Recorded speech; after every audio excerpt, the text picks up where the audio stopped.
Hi loves, welcome or welcome back to my channel.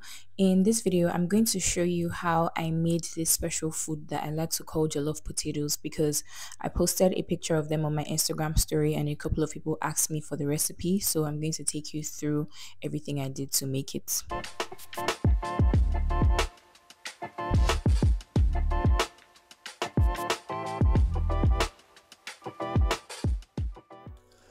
I'm going to start by bringing out the chicken that I had marinated in the fridge because earlier in the day I was doing a couple of things, so I just decided to marinate the chicken first of all and I kept it in the fridge.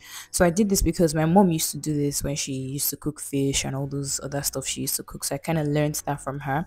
So I seasoned the chicken. If you want to see how I season my chicken, I will link a video in the cards. So I seasoned it and then I left it for a couple of hours in the fridge and then I brought it out, and this is me heating, trying to heat stop on the stove. And then I also like to add a bit of barbecue sauce whenever I'm cooking because I'm just such a lover of barbecue sauce. So while that was cooking, I left it on fire for a very long time because I like my chicken to be super soft and I have very sensitive teeth, so I always like to cook my chicken for a very long time. Chicken is also one of my major sources of protein, and I have a video where I talked about how I'm trying to eat healthier. I'm going to link that video in the cards. That's if I post that video before this particular one goes up. So I am going to be using leftover tomato base. You can just use stew. If you are in Nigeria and you just use like tomato stew, and this time I haven't made stew in a while, so I don't have fresh tomatoes, but I use these tomatoes in a jar because they are almost like kind of effective. You just have to find a way to fry them or boil them properly so that they lose that weird taste that they have. So this is me trying to add some extra water to my tomato base because it was a bit thicker than I initially wanted it to be. So I just did that, and then I'm going to go ahead and spice it up a little bit. So I used different spices. You can use any one of your choice depending on what you use to cook.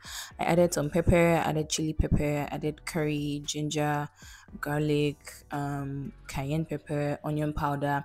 I like to use a lot of onion powder because it gives food a really beautiful taste. So anything that you think you like to use as ingredients when you're cooking is fine for this particular mix, or you can just stick to the regular leftover stew that you probably have in your fridge.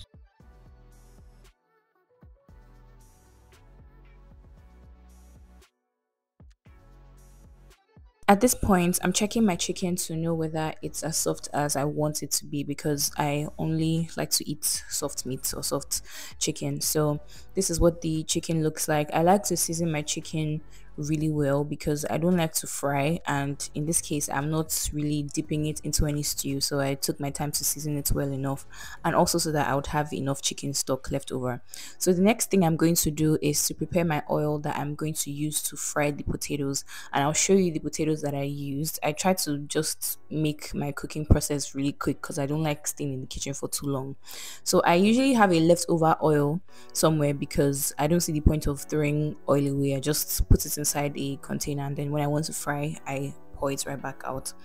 So I'm going to leave the oil to heat up itself for a bit while I bring out some of the ingredients that I'm going to be using to make this food.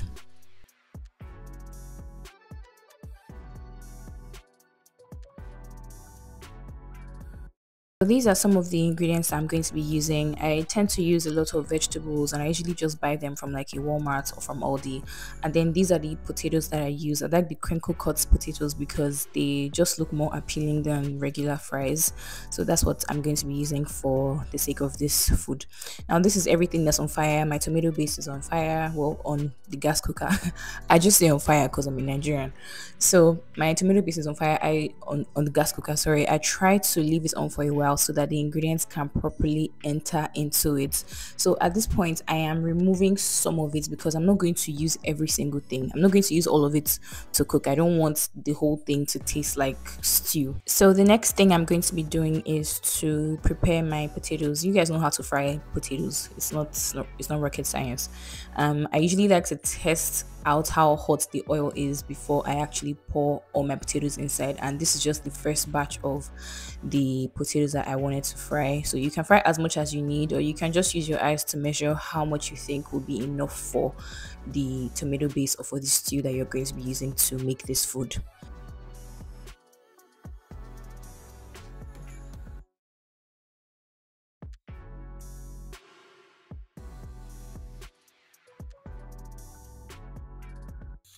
One thing that you have to take note of is the fact that when you're frying your potatoes, you have to make sure that it is well fried, like damn near crispy, because by the time you are getting to the end point of how this food is going to come out, you don't want to end up eating soggy potatoes unless maybe you don't want to go the frying route, of which that's another whole recipe. But for the sake of this particular recipe, you want to make sure that it's fried properly so that it's not soggy and it's not breaking too much inside the pot. So basically, I am just removing the fries, setting it inside the colander, and then adding another batch of fries because I felt like that one that I just did was not going to be enough.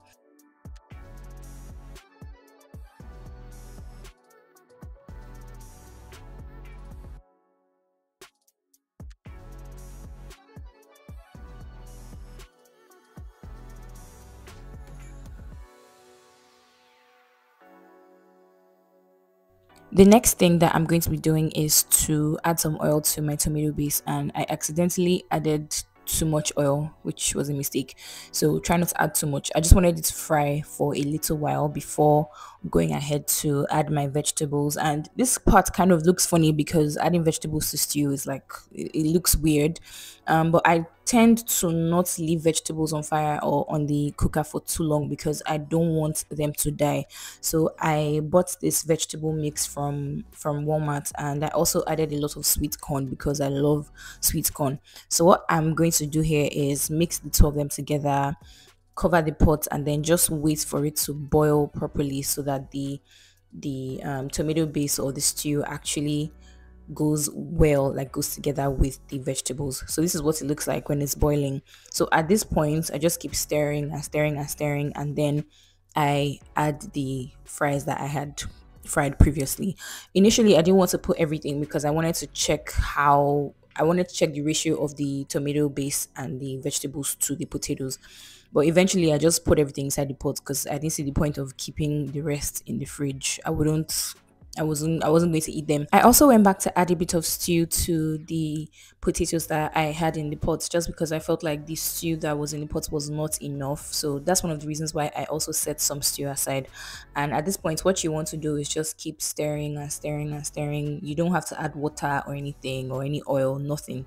Just stir, let it be, keep stirring, and you kind of have your results. So here I also added some extra vegetables just because I like to see a lot of green and vegetables in my food these days. For something like this now, I tend not to leave the pot on the gas cooker for too long because you don't want the vegetables to die and become weird and soft or like soggy inside the food. You kind of still want them to be a bit crunchy. So I always like to add my vegetables towards the end. The only exception was at the point of when I was adding them to the stew. So this is what it looks like so far, and it's a very very simple recipe, something you can do in like 30 minutes. It took me way longer than 30 minutes to film this video, but that's besides the point. So my chicken was done here, and I added like three of them to the potatoes in the pot, and then for the rest of them I just set them aside inside a separate container so that at least I would have enough chicken for the rest of the week.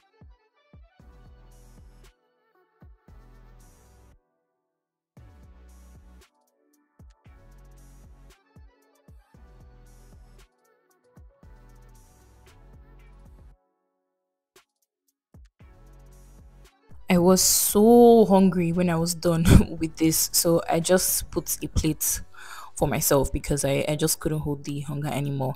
But yeah, that is basically it for this video. Tell me what you think in the comments.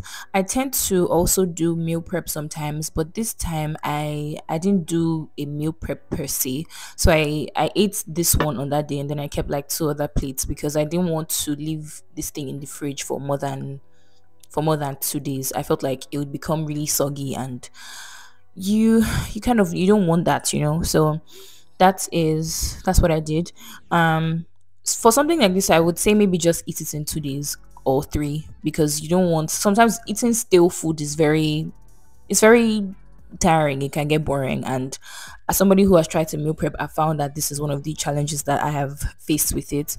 So I am also trying to eat healthier and, switch up the food that I make for myself, because I try not to eat out. I try to make my own food by myself.